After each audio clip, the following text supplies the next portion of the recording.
Buenos días, mi nombre es Rodrigo Arana, soy oftalmólogo, fellow de retina y vitrio de la Foscal en convenio con la UNAM. El día de hoy vamos a presentar un tema muy interesante que es el desprendimiento de retina.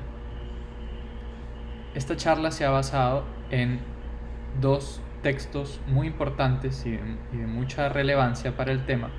Uno es el libro en el capítulo de retina y vitrio de la Academia Americana de Oftalmología, y el otro es un atlas de retina solamente de desprendimientos de retina, realizado por el Dr. Wenbin Wei, que trabaja en Beijing, China.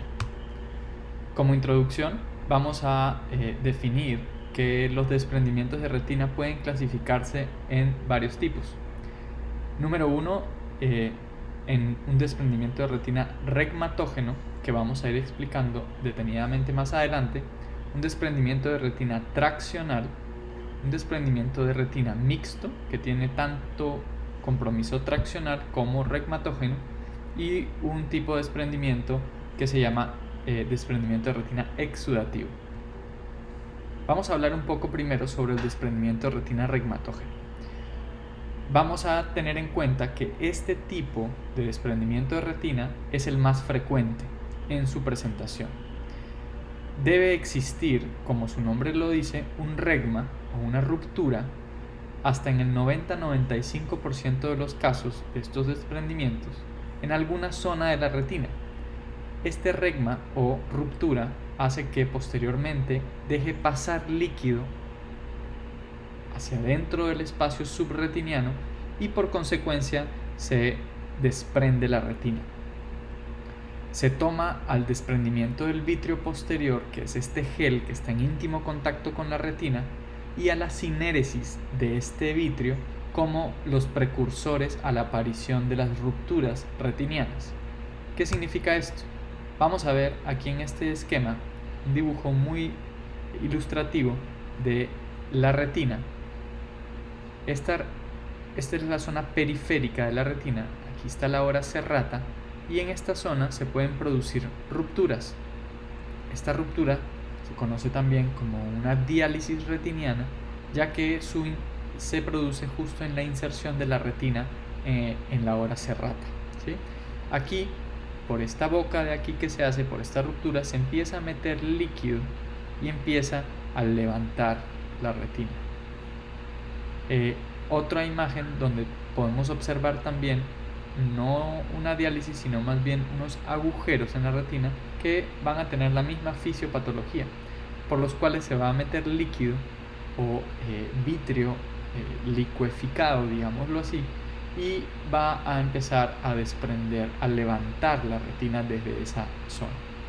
Esta es la fisiopatología del origen de los desprendimientos de retina regmatógenos, que como su nombre lo dice, deben existir regmas o rupturas a lo largo de la retina para que se produzcan los mismos.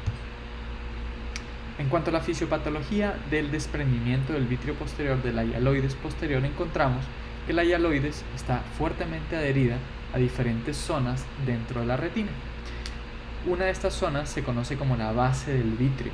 Esta base del vitrio está ubicada en la zona periférica y llega hasta insertarse a la ora serrata. Aquí las fibras de la hialoides posterior están muy metidas dentro del mismo tejido retiniano, lo cual hace que cuando empieza el desprendimiento normal del vitrio posterior existen algunas zonas de mayor adherencia, como lo vemos aquí en esta zona, las cuales por el mismo desprendimiento de la hialoides pueden originar estos desgarros de tipo herradura en la zona periférica de la retina, generalmente en el borde posterior de la base del vitrio. Aquí también otro ejemplo de otro tipo de rupturas que se pueden originar, como son los agujeros operculados. Aquí vemos el opérculo, el pedacito de retina flotante en la zona del borde posterior de la base del vitrio, y el agujero que queda en la retina. Estos son los precursores de los desprendimientos de retina. Entonces, tenemos diferentes tipos de lesiones, como lo hemos visto. Los desgarros en herradura las diálisis retinianas, los agujeros operculados, los agujeros atróficos y las degeneraciones o adelgazamientos de tipo latiz, sin o con agujeros en herradura o desgarros en herradura. Aquí hay algunos que se tratan como de manera preventiva antes de que desarrollen desprendimientos de retina, y aquí la esquematización de cuáles se deben de tratar y cuáles en rara vez se tratan, ¿sí? Y el tratamiento básicamente consiste en una fotocoagulación láser focal de esa zona, siempre y cuando pues exista poco o no exista líquido subretiniano. ¿Cuáles van a ser los síntomas de este desprendimiento de retina de tipo regmatógeno? Si no hay compromiso macular, generalmente pueden comportarse o pueden cursar con una buena visión central. Si existe ya un compromiso de la mácula de la zona central de visión, evidentemente el paciente va a acudir al servicio de urgencias de oftalmología acusando mala visión central. Ahora, yo creo que en los signos principales y los más importantes que uno debe recordar del desprendimiento de retina regmatógeno es la visión de moscas volantes, que se conocen como miodesopsias, y o la visión de flashes de luz, que se conocen como fotopsias. Estos van a estar presentes hasta en el 50% de los pacientes con desprendimiento de retina. Otra cosa que pueden llegar a sentir los pacientes o a manifestar en el examen es la visión de una tela oscura o una tela negra que cubre la visión. Esto puede ser desde el mismo desprendimiento que empieza a generar una visión mala de manera periférica y que va avanzando hacia el centro, o también en algunos casos donde se presentan desgarros con vasos sanguíneos en los bordes. Estos se pueden romper y a su vez sangrar y producir una hemorragia vítrea, lo cual el paciente puede referirlo también como una visión de una tela negra o algo negro que se le cruza la visión. Muy importante, cabe recalcar que los desgarros, tanto la presentación de los desgarros como el desprendimiento de la retina, no producen ningún tipo de dolor.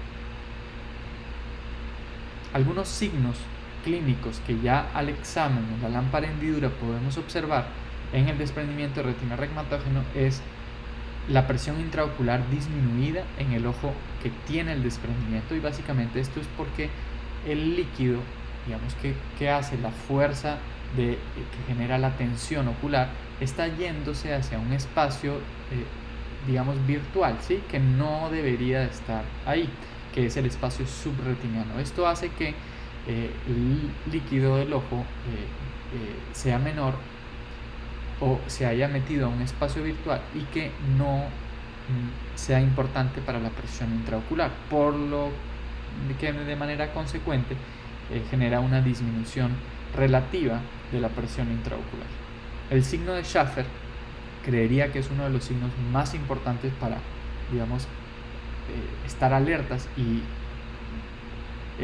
necesitar investigar muy bien la retina de ese paciente, ya que este polvo de tabaco o signo de Schaffer nos muestra que puede haber algunas células del epitelio pigmentado de la retina que pueden estar flotando en el vítreo anterior, lo cual puede traducirnos de que existe en este momento un desgarro, una ruptura que haya generado que estas células del epitelio pigmentado de la retina se vayan hacia el vítreo anterior. Y el otro signo son estas bolsas de desprendimiento visibles en la lámpara hendidura, inclusive con un lente de 90, que podemos ver inclusive las bolsas convexas asociadas a los desprendimientos de retina bulosos. Aquí hay algunas imágenes muy ilustrativas de cómo se ven, cómo podríamos observar esto es una fotografía de fondo de hoja color de la periferia, donde podemos observar aquí el borde de un desgarro, aparentemente un desgarro en herradura periférico, que por consecuencia ha generado que el líquido o vitrio se meta por dentro del desgarro y genere un desprendimiento de retina. Aquí vemos los pliegues en la retina que ya nos traduce de que existe líquido por debajo de la misma. Aquí vemos un desgarro retiniano gigante en el cual podemos ver los bordes del desgarro. Esto debería estar plegado hacia acá, ¿sí? Como esta retina que está pegada, y aquí ya vemos que existe un desprendimiento de la retina con líquido subretiniano. Esta fotografía es tomada con un una cámara de campo ultra amplio, y donde se puede observar muy claramente cómo existen estos pliegues y la retina como arrugada, y evidentemente se ve la retina con líquido por debajo en el espacio subretiniano. Y aquí les he resaltado la zona donde se observa un desgarro en herradura, el cual ha sido el culpable de generar todo este problema aquí en la retina. Aquí otra imagen, una imagen muy bonita de un desgarro periférico a nivel temporal, donde posteriormente se ha ido acumulando líquido, y lo cual ha generado esta bolsa de desprendimiento que ya, si vemos, ha comprometido el área foveal inclusive. Otras imágenes de campo ultra amplio donde podemos observar agujeros en la retina periférica en el lado temporal, los cuales han sido tratados con láser para tratar de evitar de que este líquido se siga expandiendo hacia la zona macular. Esto es un resumen básicamente de lo que uno puede encontrar en los desprendimientos de retina de tipo regmatógenos o primarios. En cuanto a la historia, puede existir antecedentes de afaquia, que el paciente no tenga un cristalino, que se le haya operado de algún tipo de trauma, que haya quedado en estado de afaquia, o una afaquia congénita. Los altos miopes tienen mayor riesgo de generar desgarros o lesiones predisponentes en la retina, ya que esta retina es más delgada de lo normal porque tiene que cubrir una longitud axial mayor del ojo. Los traumas contusos pueden generar también fuerzas vectoriales dentro del ojo a nivel del vitrio, que pueden generar tracción vitreoretiniana y por consecuencia producir desgarros. En cuanto a la historia, también el paciente el motivo de consulta es fotopsias, miodesopsias, defectos en el campo visual como telas que les había comentado. Generalmente es progresivo y generalmente los pacientes no tienen ningún tipo de historia médica concomitante, ¿sí? Generalmente son pacientes que son saludables. Los desgarros o lesiones predisponentes se pueden identificar hasta en el 95% de los casos, y esta es la característica principal de estos desprendimientos de retina regmatógenos, que presentan un regma. Hasta dónde llega el desprendimiento puede ir desde la ora serrata hasta el disco, y generalmente tiene una forma convexa, de los bordes convexos, y las superficies de manera lisa.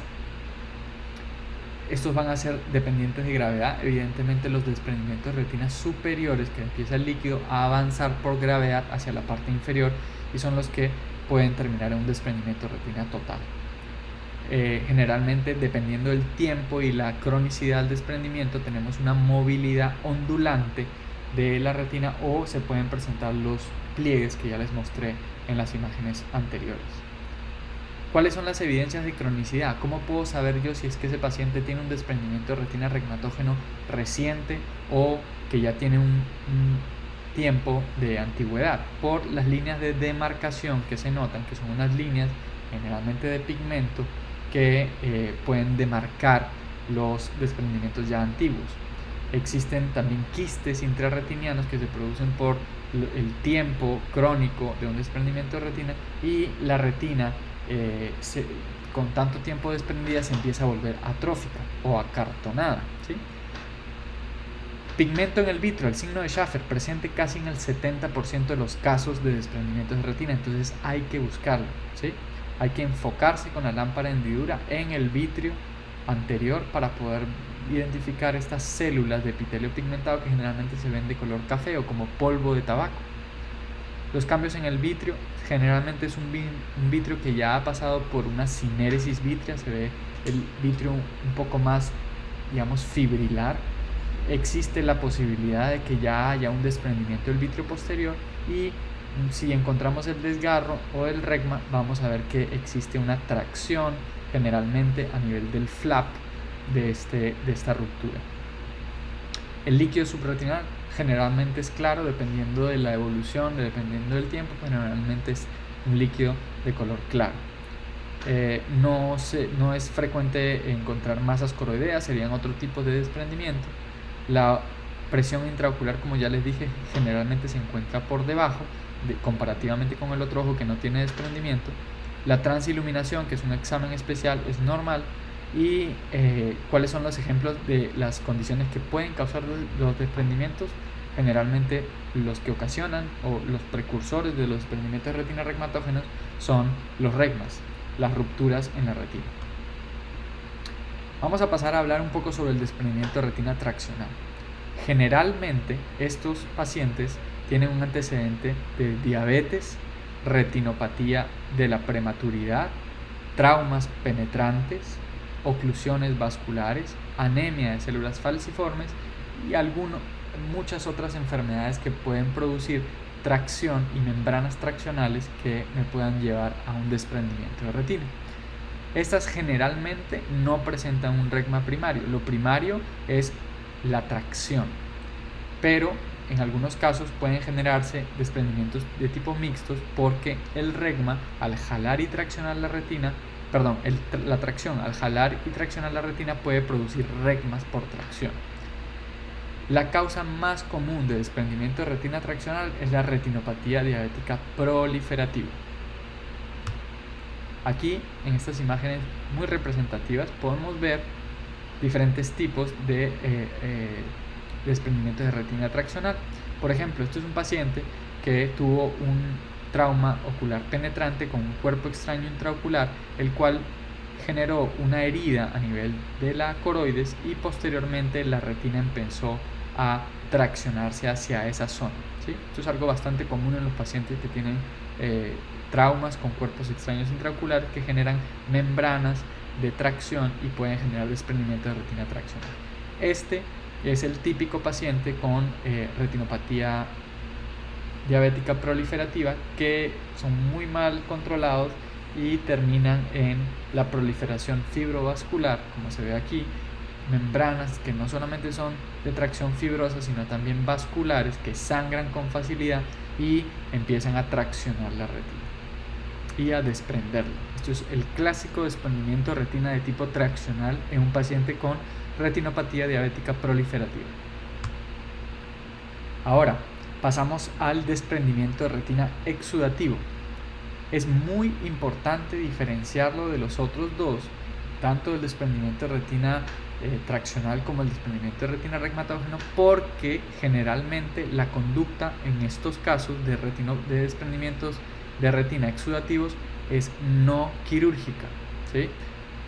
Es muy importante esto porque podemos programar un paciente creyendo que el paciente tiene un desprendimiento de retina regmatógeno, pero resulta que tenía un desprendimiento de retina exudativo y la conducta en los exudativos generalmente no es quirúrgica. ¿Cuáles son las causas? Básicamente la causa principal, digamos que la fisiopatología, es que los vasos retinianos pueden exudar líquidos hacia el espacio subretiniano o ya sea que el EPR y la membrana de Bruch se dañan y se pierde la barrera hematorretiniana. ¿En qué enfermedades se pueden ver esto? En retinopatías hipertensivas graves, severas, en las retinopatías por nefropatía, donde hay un aumento de la presión oncótica, una disminución de la presión osmótica y puede generarse extravasación de líquido. En las enfermedades como el Bosco-Yanagi-Harada, que es una enfermedad inflamatoria en la cual se pueden producir exudación de los vasos retinianos y por consecuencia desprendimientos de retina de tipo exudativo. Las escleritis, las inflamaciones a nivel las escleritis posteriores aumentan también la presión hidrostática en los vasos epiesclerales, por consecuencia generan exudación a nivel de los vasos retinianos. Las oftalmías simpáticas, por ser también un evento inflamatorio agudo, pueden producir extravasación de líquido de los vasos retinianos hacia el espacio subretiniano. ¿Cuál es la característica de los desprendimientos de retina exudativos? Algo que se conoce como el shifting fluid. ¿Qué es esto? El paciente cuando está sentado y lo examino sentado, voy a ver el líquido por gravedad haciendo un desprendimiento de retina inferior. Si acuesto al paciente, ese líquido se va a mover y va a comprometer el área central, el área macular, ¿sí? Entonces vamos a ver que este shifting fluid es característico de los desprendimientos de retina exudativos. Shifting fluid o movimiento de líquido, ¿listo? Estas son imágenes características de un paciente con una retinopatía hipertensiva. Entonces, ¿qué va a pasar? En la retinopatía hipertensiva se va a dañar el endotelio vascular y va a dejar el paso de las moléculas intravasculares hacia el extravascular, lo cual se empieza a acumular en el espacio subretiniano o intrarretiniano y pueden producir desprendimientos de retina exudativos. Esta es una retinopatía por nefropatía, en las cuales también por disminución de la presión oncótica y aumento de la presión hidrostática podemos tener acúmulo de líquido subretiniano a causa de esta enfermedad. Este es un paciente con un diagnóstico de Vogt-Koyanagi-Harada y vemos aquí claramente cómo se empiezan a formar como unas bolsas de líquido subretiniano asociadas a esta enfermedad de tipo inflamatorio. ¿Sí? Aquí también tenemos como bolsas que están comprometiendo el área del polo posterior.